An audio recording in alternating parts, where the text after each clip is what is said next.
Welcome friends. இன்றைக்கி நம்ம போலி ரெசிபி பார்க்கலாங்க. மைதா மாவு இல்லாமல் கோதுமை மாவு வச்சு சூப்பராக பஞ்சு போல் நாட்டு சர்க்கரையை வச்சு பஞ்சு போல் எப்படி செய்யலான்னு பார்க்கலாங்க. இதெல்லாம் ஈவினிங் ஸ்நாக்ஸாக நம்ம பசங்களுக்கெல்லாம் செய்து கொடுக்கலாம்.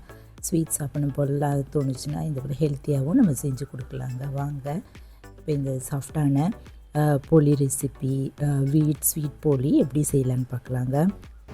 வணக்கம் ஃப்ரெண்ட்ஸ், என் பேர் சித்ரா. இன்றைக்கி நம்ம சுவையான வீட் ஸ்வீட் போலி ரெசிபி தான் பார்க்க போகிறோம். இது நல்ல சாஃப்டாக அருமையாக சூப்பராக இப்படி வர்றதுக்கு சில டிப்ஸோட இந்த வீடியோவில் போட்டிருக்கேங்க. நீங்கள் அதை பார்த்துட்டு எப்படி இருக்குன்னு சொல்லுங்கள். இப்போ ஒரு அரை கப் அளவு கடலை பருப்பு எடுத்துகிட்டு பாத்திரத்தில் போட்டு தண்ணி ஊற்றிட்டு ½ அன் ஹவர் ஊற வச்சுக்கலாம். அதுக்குள்ளே நம்ம மேல் மாவு தயாரிச்சுக்கலாங்க. ஒரு கப் அளவு கோதுமை மாவு ஒரு பாத்திரத்தில் போட்டு பிஞ்ச் ஆஃப் சால்ட், 1/4 டீஸ்பூன் அளவு மஞ்சத்தூள், 1 டேபிள் ஸ்பூன் அளவு ஆயில் இதெல்லாம் ஊற்றிட்டு நல்லா இதை போல் பசரிக்கலாம்.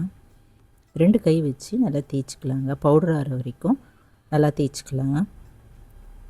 இப்போ கொஞ்சம் கொஞ்சமாக தண்ணி இதில் ஆட் பண்ணலாங்க. இந்த போலி நல்லா சாஃப்டாக வரத்துக்கு நான் ஒரு இன்க்ரீடியண்ட்டும் ஆட் பண்ணியிருந்தேங்க. அது பால் தாங்க, வேறு ஒன்றும் இல்லை. பால் ஒரு 1/4 டம்ளர் அளவு எடுத்துகிட்டு காய்ச்சின பால் எடுத்துகிட்டு கொஞ்சம் கொஞ்சமாக இதில் தெளிச்சிட்டு நம்ம அதையும் சேர்த்துட்டு இது பிசைஞ்சிக்கலாங்க. நல்லா சாப்பிட்டா நல்லா வரும்.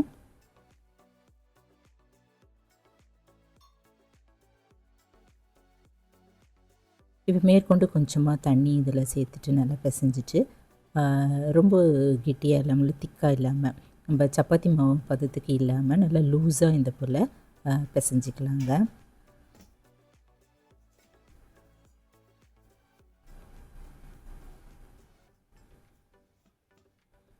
மேலே 1 டீஸ்பூன் அளவு ஆயில் தடவிட்டு ஒரு பாத்திரம் வச்சுட்டு மூடிடலாம். நல்லா 2 to 3 மணி நேரம் ஊறட்டுங்க. அப்போ தான் நல்லா சாஃப்டாக வரும். போலி சாஃப்டாக வரும். இப்போ இந்த ஊற வச்சுருந்த கடலைப்பருப்பு நல்லா ஊறிடுச்சுங்க. இது தண்ணியெல்லாம் வடிவிட்டு குக்கரில் போட்டுட்டு கொஞ்சமாக மூழ்கிற அளவு தண்ணியை ஊற்றிட்டு வேக வச்சுக்கலாம்.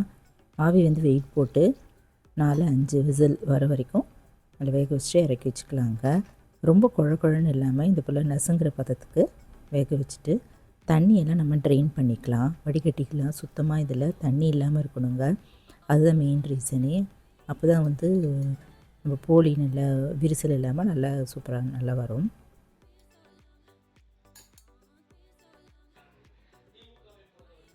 இப்போ ஒரு 3/4 கப் அளவு நாட்டு சர்க்கரை எடுத்துகிட்டு ஒரு பாத்திரத்தில் போட்டு அடுப்பில் வச்சுட்டு கொஞ்சமாக தண்ணி ஊற்றிட்டு கரைச்சிக்கலாங்க.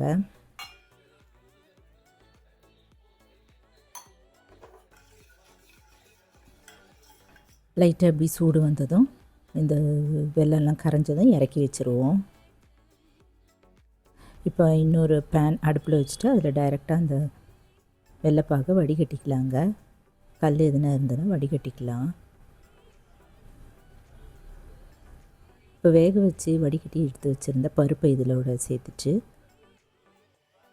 ரெண்டும் நல்லா கெட்டி பதம் வர வரைக்கும் நல்லா கலந்துகிட்டே இருப்போங்க.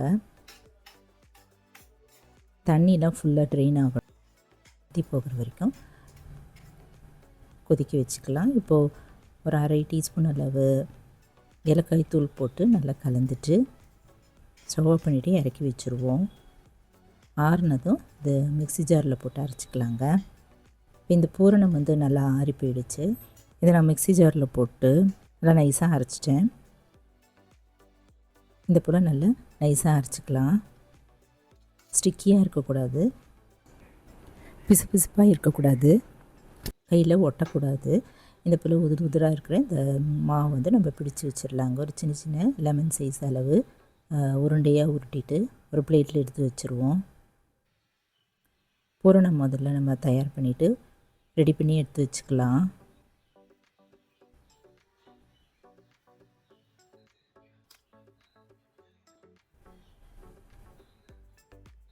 இப்போ மேல் மாவு நல்லா ஊறிடுச்சுங்க. 3 மணி நேரம் ஆகிடுச்சு. இந்த போல் இழுத்தா ஜவ்வு மாதிரி வருங்க. அதுதான் நல்ல கரெக்டான பதம். மேற்கொண்டு நம்ம நல்லா பிசைஞ்சிட்டு சின்ன சின்ன பால்ஸாக உருட்டி வச்சிடலாம்.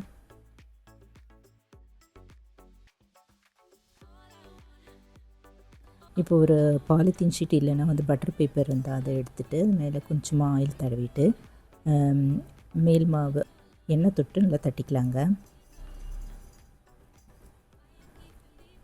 தட்டிட்டு பூரணம் நடுவில் வச்சுட்டு அப்படியே மூடிடலாம். மூடிட்டு விரிசல் இல்லாமல் மூடிடலாம். வெளியில் வராதபடி இது போல் மூடிட்டு எண்ணெய் தொட்டு நம்ம தட்டிடலாம். ரொம்ப மெலிசாக இல்லாமல் ஓரளவு திக்காக அப்படி தட்டிக்கலாங்க.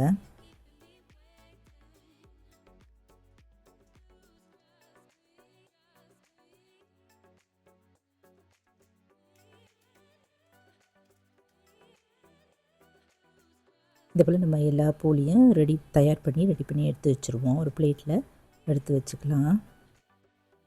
அடுப்பில் ஒரு தோசைக்கல் போட்டுட்டு கொஞ்சமாக ஆயில் ஊற்றி தேய்ச்சிக்கலாங்க.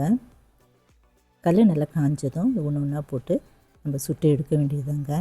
ஒரு பக்கம் இது சூடானதும் திருப்பி போட்டு மேலே வந்து நெய் ஒரு டீஸ்பூன் அளவு இப்படி தேய்ச்சி விட்டுட்டு இன்னொரு பக்கமும் நம்ம திருப்பி விட்டுட்டு எண்ணெயும் நெய்யும் கலந்து ஊற்றிக்கலாங்க. சூப்பரான ஸ்வீட் போலி தயாராகிடுச்சுங்க.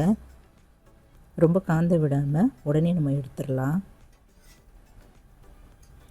லைட்டாக இது போல் ப்ரௌன் கலர் டாட் வந்த உடனே நம்ம எடுத்துருவோம். அப்போ தான் நல்லா புசு புசுன்னு நல்லாயிருக்கும், ஹார்டாக இல்லாமல் நல்லாயிருக்குங்க. நான் சொல்கிற இந்த சின்ன சின்ன டிப்ஸ்லாம் ஃபாலோ பண்ணி செய்தாலே சூப்பராக அருமையாக நல்லா வருங்க. ஸ்வீட் போலி ஹெல்த்தியாக நாட்டு சர்க்கரை கோதுமை மாவு இதெல்லாம் வச்சு செய்து பாருங்கள். ருசியான ஸ்வீட் ரெசிபி ஸ்வீட் போலி நீங்களும் செய்து பார்த்துட்டு எப்படி இருக்குன்னு சொல்லுங்கள். இந்த வீடியோ பிடிச்சதுன்னா இந்த சேனலை சப்ஸ்கிரைப் பண்ணிக்கோங்க.